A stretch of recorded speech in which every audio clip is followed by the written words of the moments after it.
Ողջույն։ Այսօրվա մեր հյուրն եմ հոգեբան հոգեթերապևտ Սոսե Խաչիբաբյանը։ Ողջույն Սոսե։ Ողջույն Տաթեջան։ Այսօրվա մեր թեման է հոգեբանական աշխատանքը դեռահասների հետ։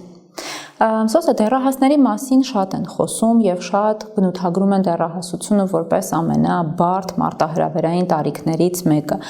Դա կլինի թե տարիքային հոգեբանության շրջանակներում, թե հոգեթերապիայում քննարկվող հարցերում միշտ կա այս լարվածությունը դեռահասության տարիքի հետ եւ ասում են, որ բարդ տարիք է, երբեմն նույնիսկ ասում են եկեք խուսափենք այս տարիքից, ինչով է պայմանավորված, որ դեռահասությանը այսպիսի բարդ բնորոշումներ են տալիս։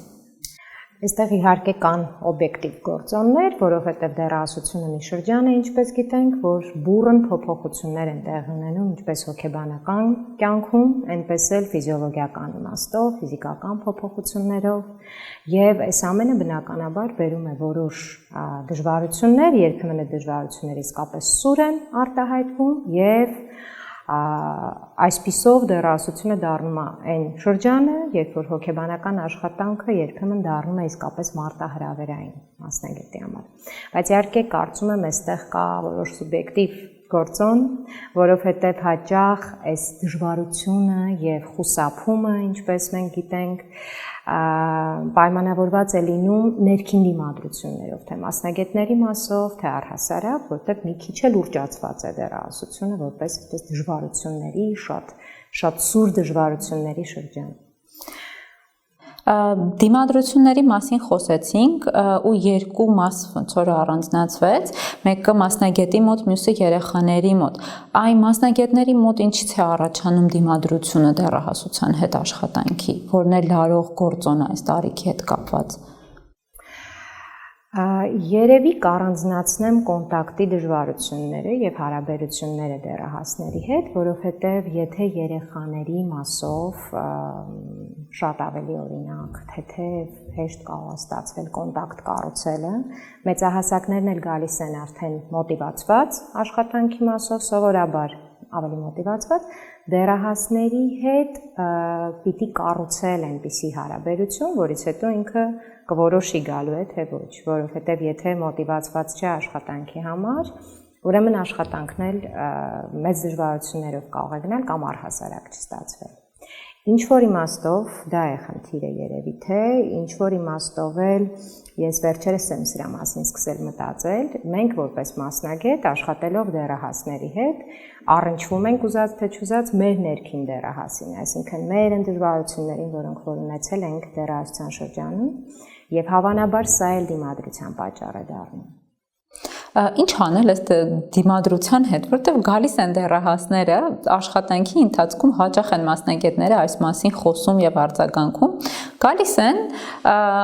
երբեմն արձագանքները լինում է հա, չէ, բոլոր հարցերին,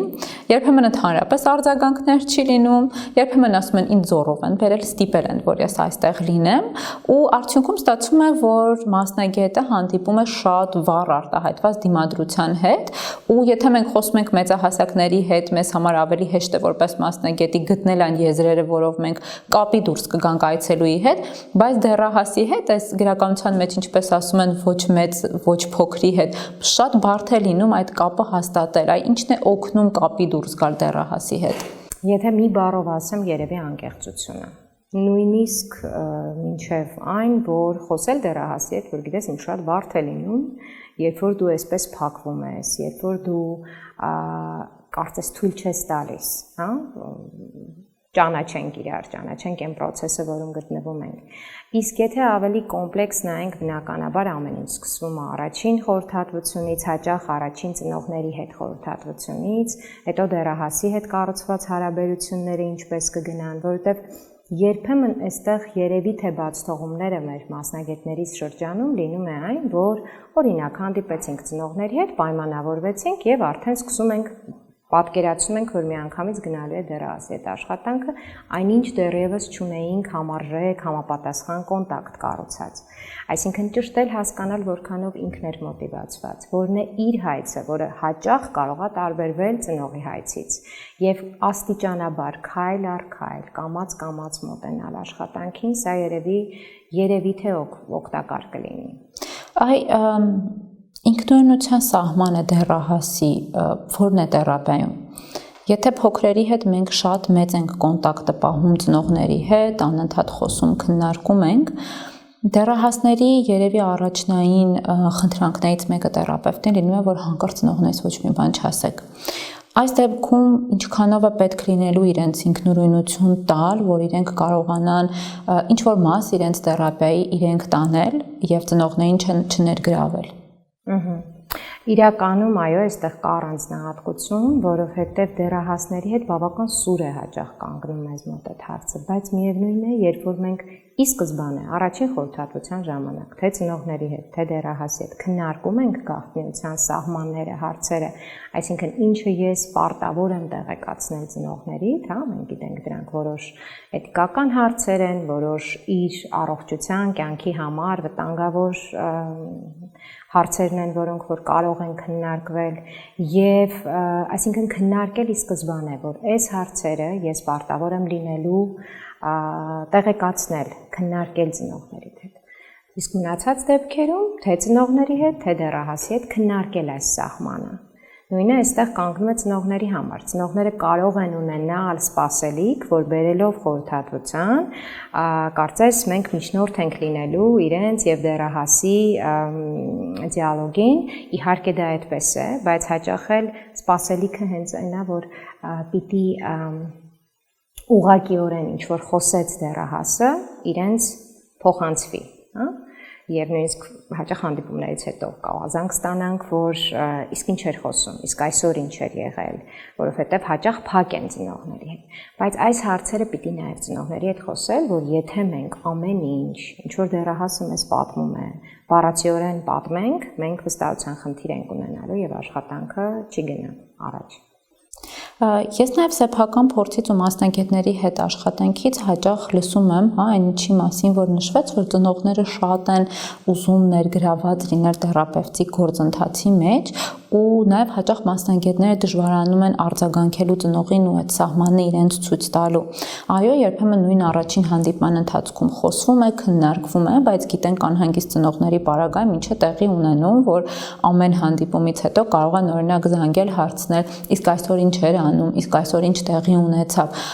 Կան ինչ-որ մեխանիզմներ, որոնցով կարելի է ծնողների հետ աշխատանքը ավելի հստակ գծերի վրա դնել, ավելի սահմանափակել միգուցե, եթե այս բառը ճիշտ է այստեղ օգտագործել։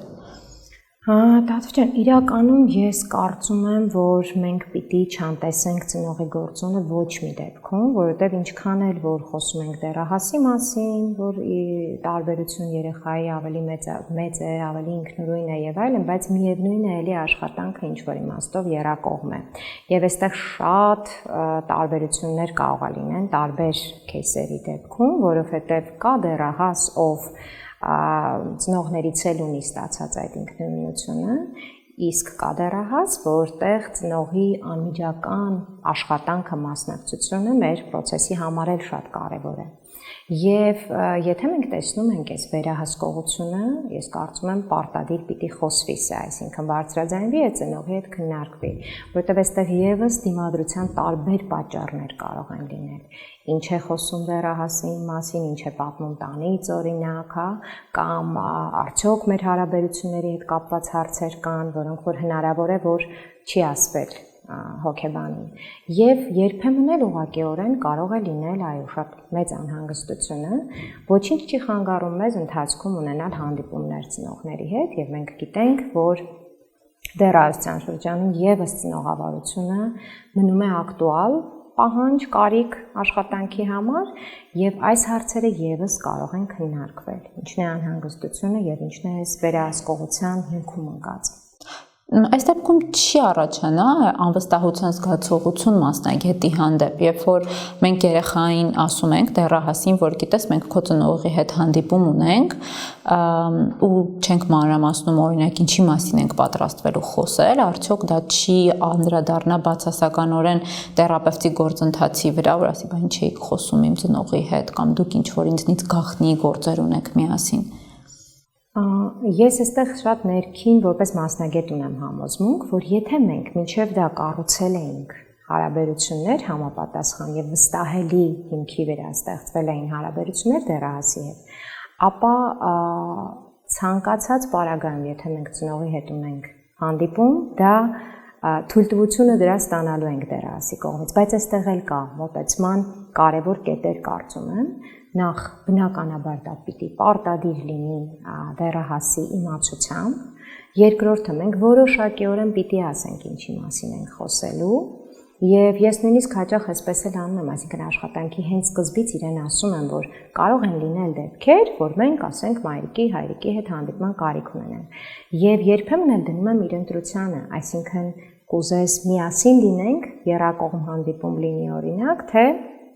ես կարող եմ առանձին հանդիպել։ Մեծամասամբ ասում են առանձին կարող եք հանդիպել։ Եվ ես նաև հաճախ դա էլ է օգտակար եմ, ասում եմ, իսկ կան հարցեր, որոնց մասին չէիր ուզի, որ մենք խոսենք, այսինքն կետեր, որոնք որ պիտի մնան։ Սա եւս տալիս է հավելյալ վստահություն մասնագետի հանդեպ եւ սովորաբար կամ դա լինում է որ չէ, կամ օրինակ այս կետի մասին կուզեի չխոսել։ Եվ կրկին, եթե դա չի հակասում էթիկական սկզբունքներին, եթե դա իրեն որևէ կերպ չի վնասելու, այդ հարցերը կարելի է նաեւ չքննարկել։ Գաղտնիության վրա շատ մեծ ենք շեշտադրում անում, երևի թե որովհետև դեռահասության տարիքի հոգեթերապիայի մեջ ամենակարևոր կետերից է, երբ որ հենարանի տեղ է տալիս դեռահասին, բայց նաև շատ տարածված են այն դեպքերը, երբ որ դեռահասները կարծես սպառնում են մասնագետին, որ եթե դուք հասեք իմ մամային ու պապային, ես այլևս ձեր մոտ չեմ գալու։ Եվ հաճախ մասնագետները կարծես լինում են փակ դռան առաջ, ինչ անել այն դեպքում, երբ որ դեռահասը ուզում է վստահել մասնագետին, բայց միևնույն ժամանակ ուզում է, որ տեղեկությունը գաղտնի մնա իր ծնողներից, բայց նաև տեղեկությունը լինում է այնպիսին, որ երևի թե իրավասություն չունենք չասելու, ինչ ճանապարհներ կան սա կարգավորելու եւ հարթելու։ Ես երևի շատ չոր կլինեմ այս հարցում, բայց եթե դա մտնում է այն հարցերի մեջ, որոնք որ իրապես դեռահասի անվտանգության մասով են, այսինքն կարող են սպառնալ որևէ կերպ իրեն կամ ինչու ոչ շրջապատի անվտանգությանը, ապա եթե մենք սկզբում քննարկել էինք եւ սկզբում իրեն ասել էինք եւ ինքն էլ բանավոր կամ գրավոր համաձայնություն էր տվել, որ որոշ բաներ, որոնք որ դու կխոսես եւ այսպես այս ցանկի մեջ կլինեն, այսպես ասած, մենք պարտավոր ենք տեղեկացնել, ապա այս պարագայում երևի չտրվել ուղակի սադրանքին, որովհետեւ իսկապես պիտի մենք առաջնահերթությունները նայենք, վտանգի վնասի չափը, ընդհուպ մինչև եթե դա պիտի տանի խորհրդատվության դադարեցմանը, եթե իսկապես պիտի դեռահասը դրանից հետո որոշի չգալ։ Այստեղ երևի խոսում ենք մասնագետների լարվածության մասին, որ մասնագետներն են ավելի շատ լարվում են գաղափարից, որ դեռահասը կարող է հանկարծ որոշել իրենց մոտ այցի չգալ։ Վերջին ժամանակներում ամեն ինչը, ինչքան որ ես կարդում եմ, լսում եմ, շատ կապում են օրինակ տեխնիկան շատ օգտագործելու, սոցիալական մեդիայի մեջ լինելու եւ հաճախ եմ լսում այն արձագանքը, որ ասում են թե շատ էր հեռախոսի մեջ դրանից էլ խնդիրները առաջացել են, մի քիչ թող օգտագործի, ամեն ինչ կկարգավորվի։ Արդյոք դեռահասության տարիքի բոլոր հոգեբանական դժվարությունները կամ գոնե դժվարությունների մեծամասնությունը կարելի է բարթել տեխնոլոգիաների վրա։ Բնականաբար ոչ, ամեն ինչ չենք կարող կապել, բայց այստեղ իհարկե կա էլի օբյեկտիվ վտանգ, որովհետև մենք գիտենք, որ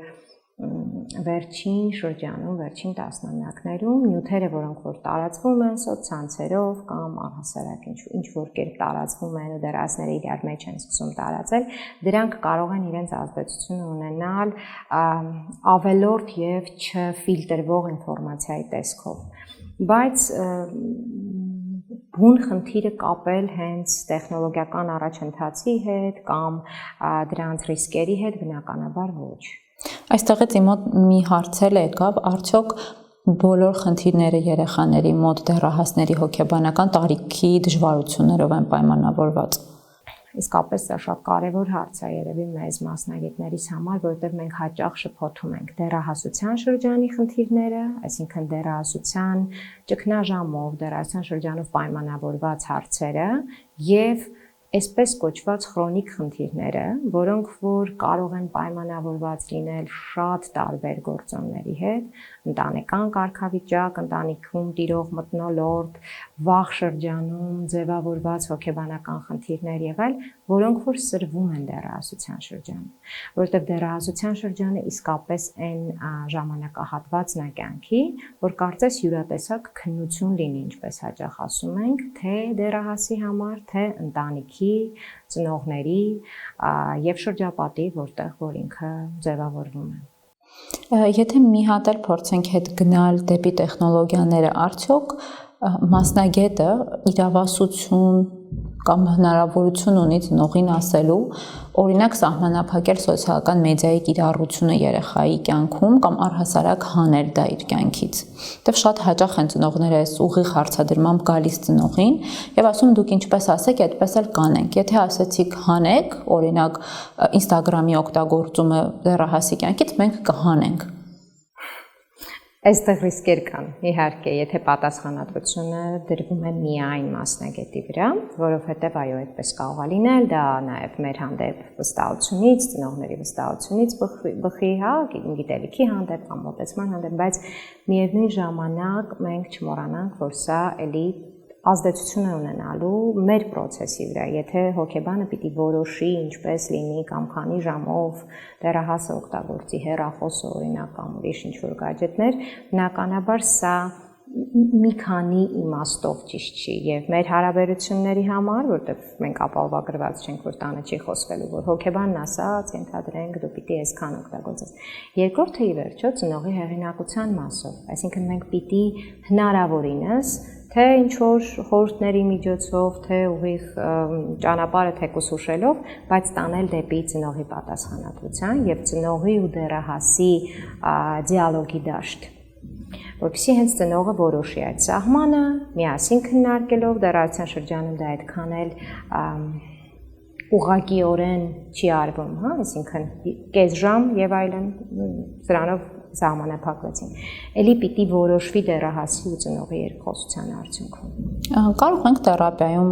արդյոք առաջնորդվել միայն ծնողի հետ աշխատելու սկզբունքով։ Իսկ գան ընտանիքով եւ հասկանանք, որ երեխան այս պահին որևէ աջակցության կարիք հենց առանձնահատուկ չունի եւ մենք հենց կարիք ունենք դեռահասի ծնողի հետ աշխատելու։ Այո, եթե դեռահասը ինքը չունի իր հայցը, որովհետեւ հաճախ գալիս են ծնողները առաջին զրույցից հետո իսկապես հասկանում ենք, որ սա ավելի շատ միջավայրի հետ աշխատանքի հարց է, բայց լսում ենք ծնողից նաև, որ դեռահասը ինքը ասել է, ենթադրենք ես կարիք ունեմ 1-2 անգամ գնալու, ինչ-որ բաներ խոսելու,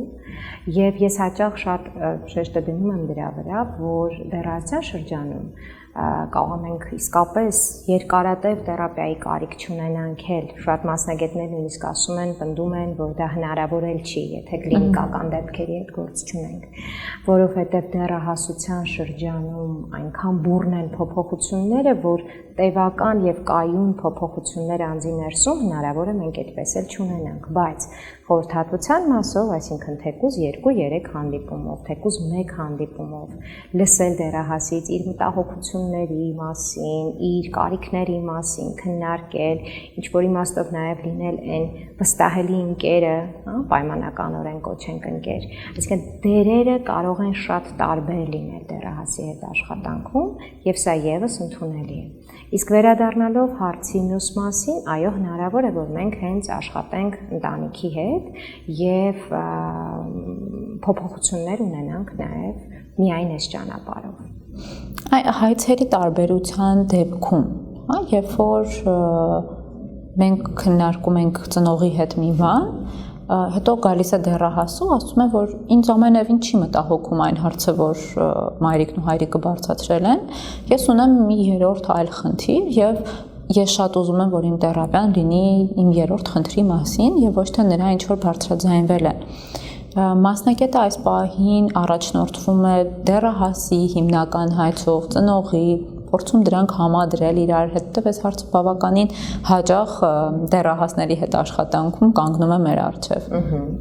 Իսկապես, եւ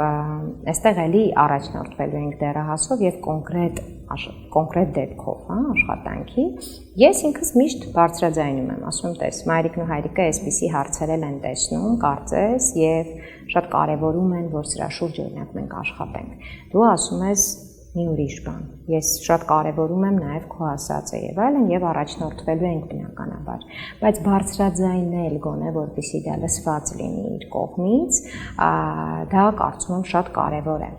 Մյուս կողմից, քանի որ մենք առաջնորդվում ենք սկզբունքով, որ չենք աշխատելու սիմպտոմի հետ կամ բողոքի հետ, այլ աշխատելու ենք դեռահասի անձի հետ, բնականաբար այն փոփոխությունները, որոնք որ ակնկալում են եւ ծնողը եւ դեռահասը, դրանք մի կետում կարող են շատ նույնանալ, այսինքն մենք ուզենք թե չուզենք, առնչվենք այս հարցերին։ Բայց եւ միաժամանակ հնարավոր է, որ